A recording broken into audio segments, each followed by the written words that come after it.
तो एक अच्छी पत्नी को पति के अलावा कुछ भी नहीं चाहिए। और बाकी फिर दूसरी जो पॉजिटिव की जगह नेगेटिव स्त्री, उसके लिए मैं कुछ नहीं कहूंगा। उसकी तो इच्छाएं पूरी करते करते आदमी मर जाए तो भी वो थकती नहीं, उसके जीवन में कमी ही रहती है कि का करो मेरे लिए, का करो मेरे लिए, का करो मेरे लिए। अरे महाराज, पिछले जन्म में बिछड़ गए थे, इस जन्म में पति पत्नी के रूप में मिल गए और विचार अच्छे मिल गए दोनों के, इससे बड़ा धन दुनिया में और कुछ नहीं है।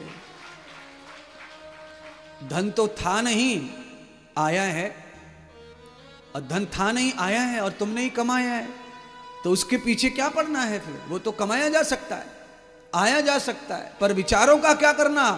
धन जोड़ के, लाखों करोड़ों जोड़ के भी विचार नहीं जुड़ रहे, तो फिर अब ये धन भी सुख नहीं देगा। क्यों? सुख तो विचारों में है महाराज। आदमी को विचार अच्छे नहीं लगे तो आदमी दुखी हो जाता है, परेशान हो जाता है। धन अपनी जगह है सुख देने के लिए, पर ज्यादा सुख तो संसार में कोठी का, बंगले का, गाड़ी का, सोफा का, बिस्तर का तभी सुख मिलता है जब विचारों में आपस में मिलन हो। एक बिस्तर पर ज्यादातर आजकल विश्राम करते हैं सभी लोग, पति पत्नी, तो उनके विश्राम करने के लिए विचार तो अच्छे होने चाहिए ना, तब तो आनंद है एक जगह रहने का। अगर आपके विचारों में फाइट है तो आप एक बेडरूम में रह के क्या मतलब है? आप करोड़ों किलोमीटर दूर हैं नजदीक होके भी, क्योंकि आपके विचारों में फाइट है। और आपके विचार जब मिलते हैं तो स्वर्ग की अनुभूति वनवास में होती है। परमात्मा श्री राम, जगत माता सीता बिना साधन के वन में चले गए, एक ही जोड़ी कपड़े में, और बैकुंठ में जो सुख है वही सुख भोग रहे हैं, केवल खाते पीते, 56 भोग नहीं है, पर विचारों में, संबंधों में लाड है, प्यार है, इसलिए किसी को भूख ही ना लगे प्यार में महाराज। विचारों में अगर समावेश है, समानता है, तो भूख प्यास, काय की भूख प्यास, और काय का कोई विलास, काय का हास, काय का भोग। जब आदमी के विचारों में समापन हो जाता है तो फिर ये आंतरिक वासना भी समाप्त हो जाती है। फिर बाकी भोगों का तो बात ही छोड़ दो। विचारों में जब तक थोड़ा बहुत भेद रहता है तो आदमी इस तरह खुश करना चाहता है, उस तरह खुश होना चाहता है, इस तरह खुश होना चाहता है, बस ये बात है। और जब विचार समावेश हो जाए, एक विचार हो जाए, तो फिर ये और वो कुछ नहीं चाहिए किसी से। हम तुम्हारे लिए, तुम हमारे लिए संसार में, क्योंकि बिछड़ गए थे पिछले जन्म में और इस जन्म में फिर से आकर मिल गए। चाहे जिस रूप में हम आए आपके जीवन में, आप हमारे जीवन में, पर है पिछले जन्मों का हिसाब किताब।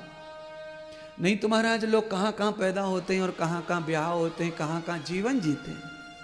सोच भी नहीं सकता कोई कि ऐसा जीवन अपन जिएंगे, कहाँ रहेंगे, कहाँ जाएंगे, अपने कौन मित्र होंगे, कौन दुश्मन होंगे, ये किसी को नहीं पता है। पर ये सब हमारे साथ ही चला आ रहा है, सब साथ ही चलता रहेगा। अत्रि मुनि ने और बड़ा पहाड़ तोड़ दिया अनसुईया के ऊपर। अनसुईया को कब तक आनंद आ रहा है? जब तक अनसुईया के पति अत्रि कह रहे हैं कि हम और आप यहीं रहेंगे, यही अपना बंगला, गाड़ी, घोड़ा है। पत्नी ने कोई सवाल नहीं किया। क्यों? पत्नी ने पति के साधनों से शादी की ही नहीं है। अच्छा बोलो, शादी जब मंडप में होती है तब कागज लगाए जाते हैं प्रॉपर्टी के, फेरे, अग्नि में फेरे में चलते हो, शायद दूल्हा की जेब में धर देते हो बंगले को कागज ना। अगर हमने पत्नी से, लड़की या लड़का से ही फेरा लिया है, संकल्प किया, विवाह किया है, तो उसके अलावा उसके सामान से हमें कोई लालच नहीं होना। सीधा हो गया काम।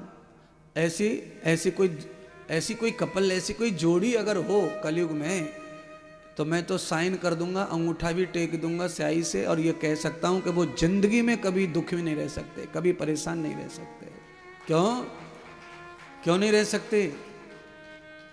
जिनको सामान की जरूरत नहीं है वो कभी दुखी नहीं रहते।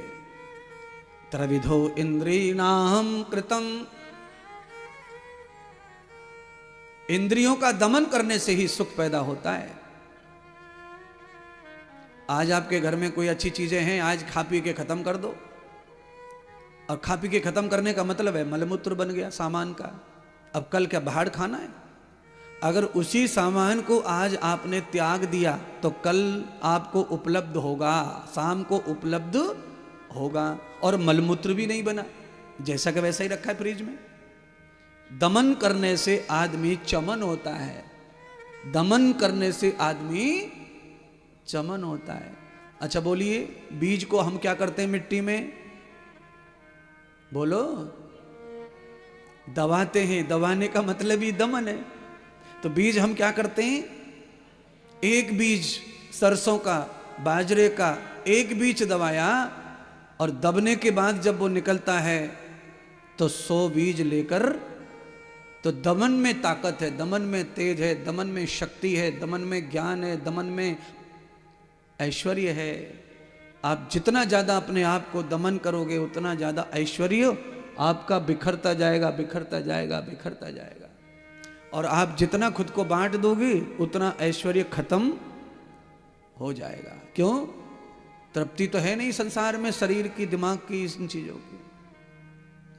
आनंद संसार में क्षण की ही सही है, सब लीजिए, पर सब आनंद को पाने के बाद दमन की क्रिया को भी जिंदा रखिए।